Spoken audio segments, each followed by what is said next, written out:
The Chicago Sun-Times, one day they just up and fired all of their staff photographers. Bingo. And their theory was, well, we can send out into the field our print reporters with iPhones, and they can take photographs. Well, can you imagine photojournalists? Now, I don't know if you've been following what's been going on in Turkey, but in Istanbul they have a major riot going on there. Again, and some pretty dramatic photography has come out of that.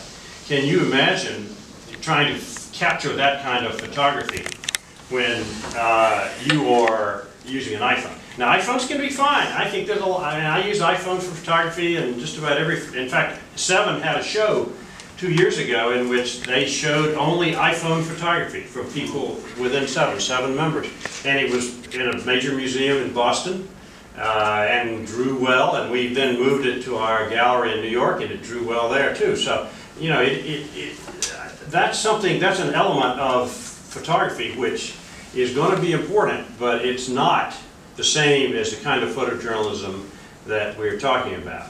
So there is good news out there. You know, you can see that there are some, you know, the Time, for example, is maintaining its own work, its own position, and it is, in fact, it's beefed up its online presence, and you will have a lot of, I think you'll find some really great stuff if you go follow Time online.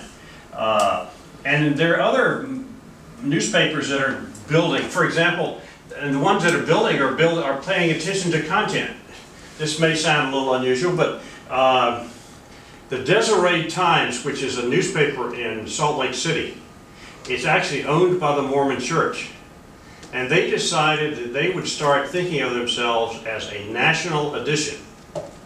And they will cover a lot of, as a very important element in the Mormon faith, family and other affairs that relate to that. And so they were going to turn themselves into sort of a family-oriented, but intellectually substantive newspaper.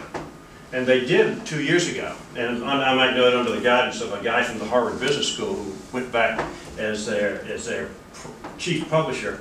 And they have grown substantially, their circulation. There are a number of others, and often they're done in small towns or smallish towns in Tennessee and in Ohio and places like that, where the management has taken hold of newspapers and has begun really responding and making better content. So those things are going to happen, and out of that, photography is going to come back financially. But in the meantime, we as an industry have to basically figure out how we're really going to make it to that other point. The bottom line for 7 is we've got, you know, we're not worried about citizen photographers. You know, that's not what's caused any diminution in our revenue in any category. We are more worried about the people we've traditionally sold photographs to. The citizen photography thing, we can talk about this. This is, I will have to say, you know, if you think back over all the Arab Spring coverage for the last 2 years and Libya, how many important photographs have you seen that were taken by citizen photographers?